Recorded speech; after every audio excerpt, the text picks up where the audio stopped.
नमस्कार साथियों, आज आप सीखेंगे कि कैसे रिवोपे के डिस्ट्रीब्यूटर को लोगों की आईडी लगानी चाहिए। अब सबसे पहले तो हमें डिस्ट्रीब्यूटर होना चाहिए। डिस्ट्रीब्यूटर होने के बाद अगर किसी को हम आईडी देने जा रहे हैं तो उसके कुछ पेपर्स हमें उसकी पहले फ़ोटो खींच के रख लेनी चाहिए, जैसे उसका आधार, उसका पैन, उसकी बैंक की डिटेल और जीपीएस कैमरे से उसकी एक फ़ोटो जिसमें उसकी दुकान का पूरा ब्यौरा आ रहा हो। और चूँकि आप डिस्ट्रीब्यूटर हैं, आप उसकी दुकान पे गए थे, तो आपकी और उसकी एक सेल्फ़ी उस दुकान के अंदर, ताकि फ़िज़िकल प्रेजेंस आपकी स्पष्ट हो जाए। तो ये सारी चीज़ें आप पहले खींच के अपने पास रख लीजिए। एक बार मैं फिर बता दे रहा हूँ, आधार, पैन, बैंक की डिटेल, क्योंकि लगती हैं ये चीज़ें अपलोड की जाती हैं। उसके बाद उस दुकानदार की फ़ोटो दुकान के अंदर बैठे हुए या खड़े हुए, ताकि उसकी दुकान का वर्क नेचर क्लियर हो जाए। उसके बाद फिर आपकी, चूँकि आप डिस्ट्रीब्यूटर हैं, आप उनकी दुकान पे गए थे, इससे क्लियर हो जाएगा कि आपने फ़िज़िकल वेरिफिकेशन किया है कि नहीं किया है। अगर तो आपकी उसके साथ उस समय की एक सेल्फ़ी, ये दोनों जो फ़ोटोएँ हैं उस दुकानदार की और आपकी सेल्फ़ी, ये दोनों चीज़ें आप जीपीएस कैमरे से लीजिए। क्योंकि जब जीपीएस कैमरे से आप फ़ोटो लेते हैं तो latitude, longitude, date, time, location, सारी डिटेल आ जाती है। तो कंपनी इससे संतुष्ट हो जाती है कि आप वहाँ पर गए थे, आप उस रिटेलर को फिजिकली आपने उसका वेरिफिकेशन कंप्लीट किया था, तभी आगे कंपनी उसको अपना रिटेलर के रूप में ऑनबोर्ड करती है। अब इसके बाद की प्रक्रिया मैं बताऊंगा कि जो आपको डिस्ट्रीब्यूटर पोर्टल पर जाकर कैसे उसका रजिस्ट्रेशन करना है।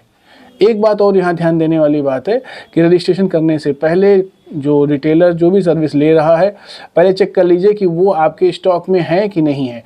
अगर स्टॉक में है तो ठीक है, नहीं स्टॉक में है तो आप उसे कंपनी से परचेस कर लीजिए। यानी कि ऐसा नहीं हो सकता कि एईपीएस आपके स्टॉक में नहीं है और यूपीआई का जो आईडी है वो आपके स्टॉक में नहीं है, क्रेडिट कार्ड की आईडी आपके स्टॉक में नहीं है और आप उसको सेल कर दें, ऐसा संभव नहीं है। तो ये सारी चीज़ें आपके स्टॉक में पहले से होनी चाहिए।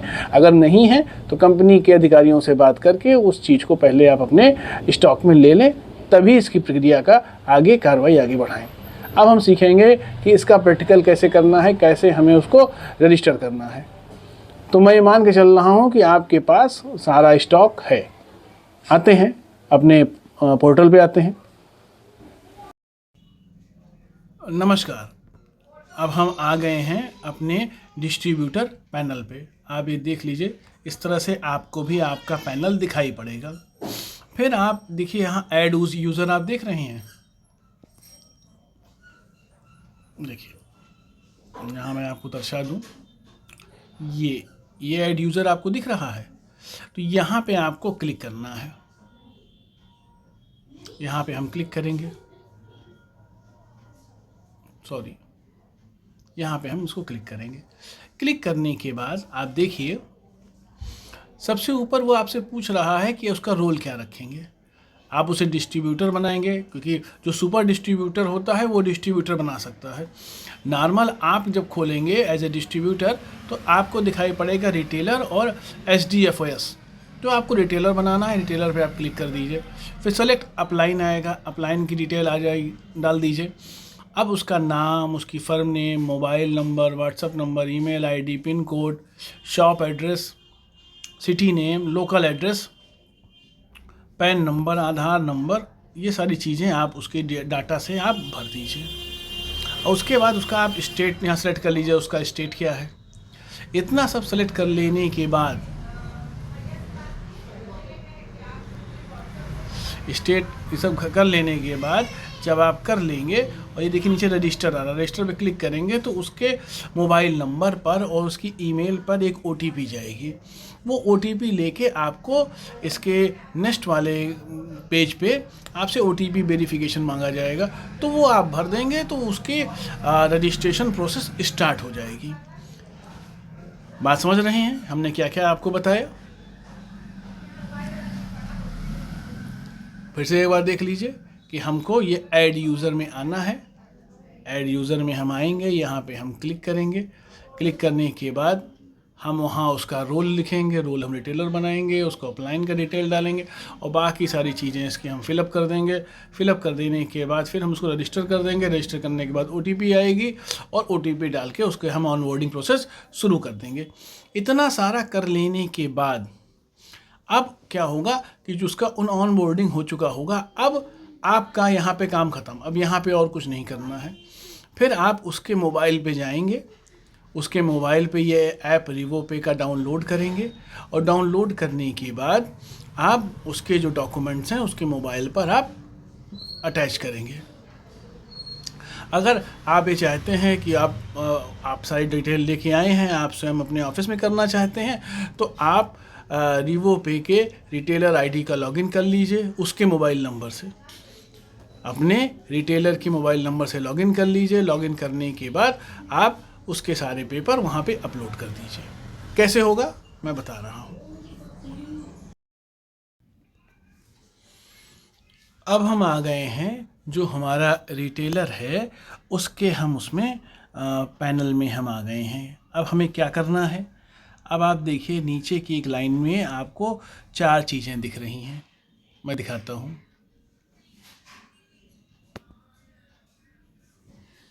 देखिए ये लाइन दिख रही है आपको, जहाँ पे देखिए होम है, डे बुक है, रिपोर्ट है, सपोर्ट है। तो ये सारी चीज़ें यहाँ पे दिख रही हैं आपको।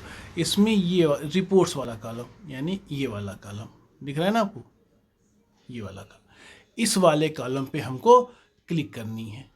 आप देख रहे हैं? अच्छा रुक, अब हम आगे बढ़ते हैं।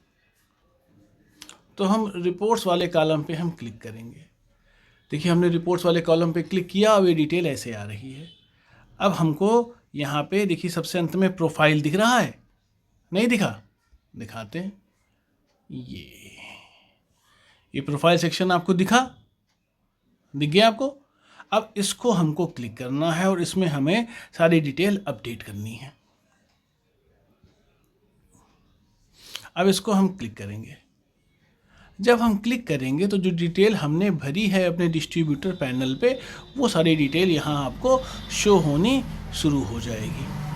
अब यहाँ पर नीचे देखिए ये अपडेट का कॉलम दिखता है।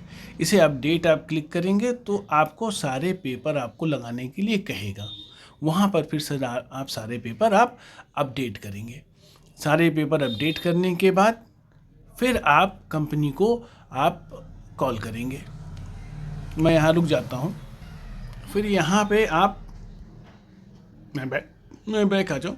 फिर आप कंपनी को कॉल करेंगे।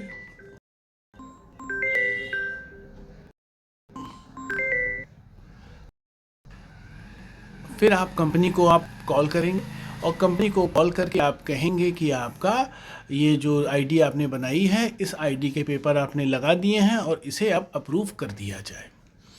जब आप अप्रूव कर देंगे तब आप वहाँ पर फिर कस्टमर के यहाँ आप जाकर आप उसका एक APS का ट्रांजैक्शन और एक UPI का ट्रांजैक्शन आप कंप्लीट करवाएंगे।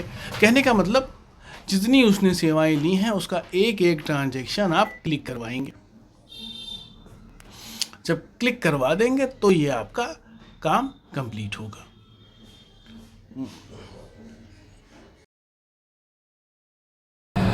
तो आपने देखा कि किस तरह से रिटेलर को ऑनबोर्डिंग किया जाता है। आप इस वीडियो को 1-2 बार देखिए और उस वीडियो को देखकर आप इसके जो इतने स्टेप्स हैं उनको लिख लीजिए और उसी के हिसाब से आप प्रैक्टिस कीजिए। मैं आशा करता हूं कि आप बहुत जल्दी इस प्रक्रिया में प्रवीण हो जाएंगे। धन्यवाद।